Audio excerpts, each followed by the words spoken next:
we have a false worldview that very consciously put in place a separation of humanity from nature.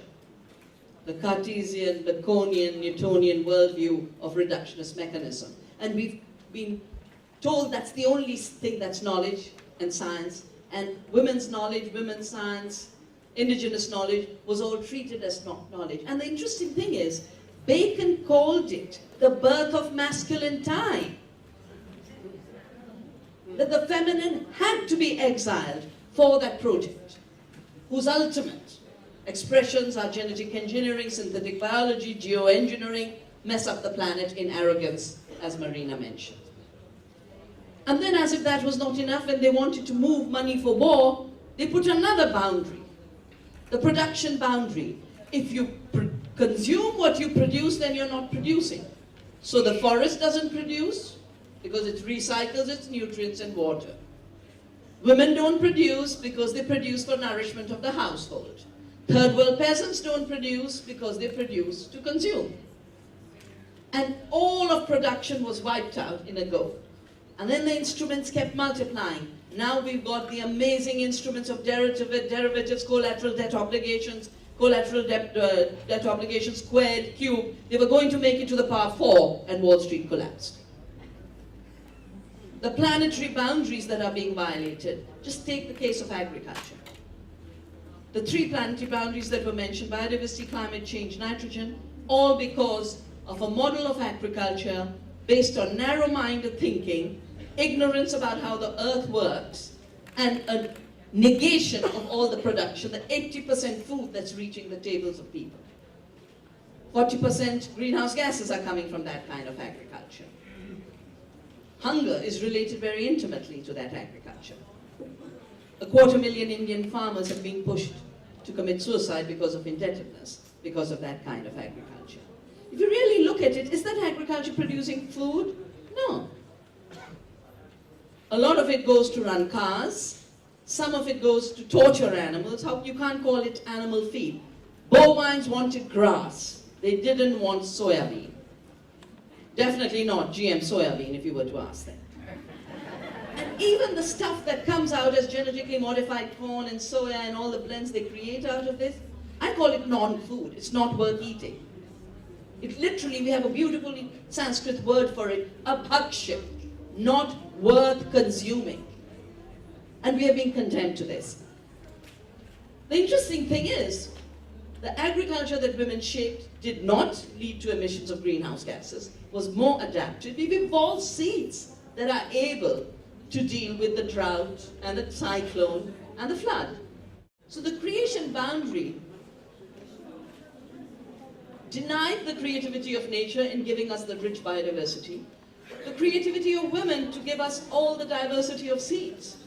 And now suddenly the only creators are Monsantos, and all they do is either steal our seeds or put a toxic gene in it.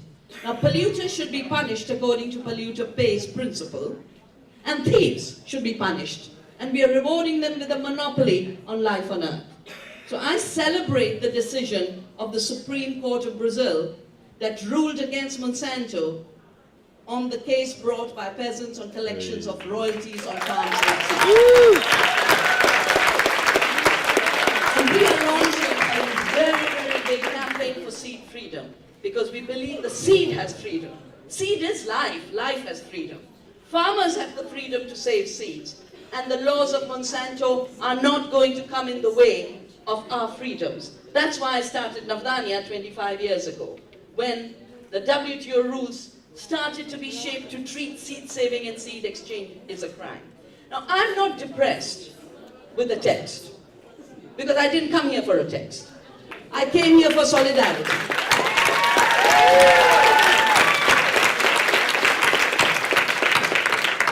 Life is not a document. It is the life of our rivers and our seas. Freedom does not grow out of bad text. I think it grew out of the song Sheila sang for us. Green is not the color of money. It is the color of life.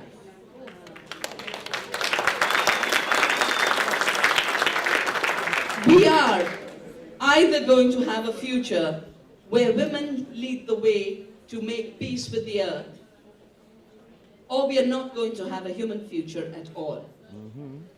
One of the other divisions and separations that was created out of the separation with the earth is to constantly tell us, if we don't destroy the earth, we don't meet human needs. I think we know, the women know, the peasants know, the indigenous people know, that there is no separation between the rights of the earth and the rights of humanity.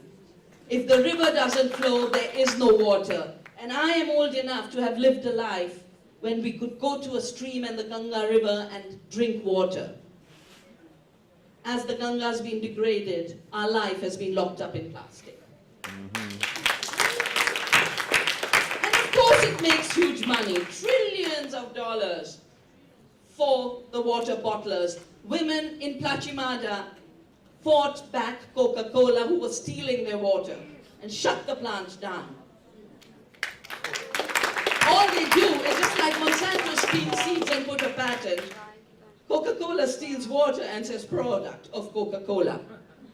The rights of the bees and the earthworms and soil organisms and the plants that feed us are the same as the rights of the farmers who produce the food and the rights of every human being who must eat. We need a leap beyond this eco-apartheid, and women will show the way on how to do it. No amount of manipulated text, no amount of hijacked governments, no amount of stealing of our democracy is going to stop us from creating this new freedom movement for the earth and for humanity.